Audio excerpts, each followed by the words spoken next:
धुंधली रात थी। हवाओं में अजीब सी ससराहट थी, मानो कोई अनदेखा तूफान चुपचाप करीब आ रहा हो। हवाओं की हर गूंज एक साजिश का इशारा कर रही थी। उसी सन्नाटे के बीच देव की आंखों में सिर्फ वसुधा का चेहरा था। उसका नाम लेते ही देव की सांसें तेज हो जाती थीं। वसुधा उसकी धड़कनों में बस चुकी थी और देव जानता था कि अब वह उसके बिना अधूरा है। लेकिन जिस घर की दीवारें प्यार और अपनापन संभालनी चाहिए थी, वही अब रहस्य और झूठ की परतें जम चुकी थीं। और इन सब का केंद्र थी चंद्रिका, वो औरत जो सालों से माँ का रूप धारण कर देव को अपने साय में रखे थी। परिवार के सामने त्याग की देवी, सेवा की मूरत और एक आदर्श माँ का अभिनय करती हुई। लेकिन असल में वो सिर्फ और सिर्फ एक मुखौटा थी। उसके चेहरे के पीछे छिपी थी लालच, नफरत और स्वार्थ की आग जो अब भड़कने को तैयार थी। देव को अभी तक अंदाजा नहीं था कि जिसे वह अपनी मां समेत आए, वही उसके जीवन की सबसे बड़ी दुश्मन है। दृश्य बदलता है। वसुधा मंदिर के आंगन में खड़ी थी। दिए की लौ कांप रही थी, जैसे आने वाले तूफान का संकेत दे रही हो। उसने हाथ जोड़कर प्रार्थना की, हे प्रभु, मुझे शक्ति देना कि मैं देव के साथ खड़ी रह सकूं, चाहे कितनी भी मुश्किलें क्यों न आए।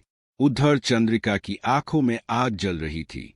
उसे देव और वसुधा का साथ किसी भी कीमत पर मंजूर नहीं था। वह अपने कमरे में इधर उधर टहलते हुए खुद से बुदबुदाई, नहीं, मैं कभी नहीं होने दूंगी ये। वसुधा मेरी सबसे बड़ी दुश्मन है। उसने मेरी चालों को समझ लिया तो सब कुछ बर्बाद हो जाएगा। ये रिश्ता, ये प्यार, इसे मैं जड़ से काट दूंगी। अचानक फ्लैशबैक, कुछ साल पहले का वक्त। चंद्रिका को यह सच पता चला था कि देव वास्तव में उसकी औलाद ही नहीं है। वो औरत जिसने देव को जन्म दिया था, कहीं और थी। यह राज अगर सामने आता तो चंद्रिका की पूरी जिंदगी का खेल खत्म हो जाता। और यही कारण था कि वह हमेशा देव के आसपास झूठ का जाल बुनती रही। उसकी महत्वाकांक्षा सिर्फ एक थी, देव की खुशियां बर्बाद करना और उसे हमेशा अपने काबू में रखना।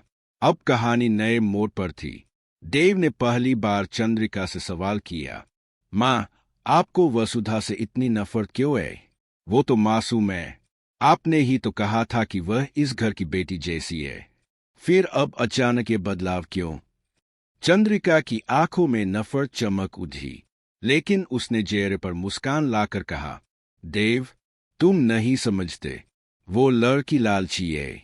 तुम्हें नहीं दिखता कि उसे सिर्फ तुम्हारा नाम और ये परिवार चाहिए।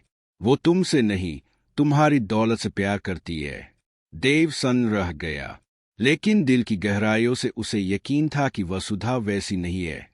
उसने ठान लिया कि चाहे कुछ भी हो जाए, वह वसुधा पर लगे हर इल्जाम को मिटाएगा। उधर वसुधा को भी अंदाजा हो चुका था कि कोई उसके और देव के बीच दीवार खड़ी करना चाहता है। लेकिन उसे यह नहीं पता था कि यह साजिश करने वाली और कोई नहीं बल्कि खुद चंद्रिका है। धीरे धीरे कहानी एक ऐसे मोड़ पर पहुंच रही थी जहां सच और झूठ की जंग खुलकर सामने आने वाली थी।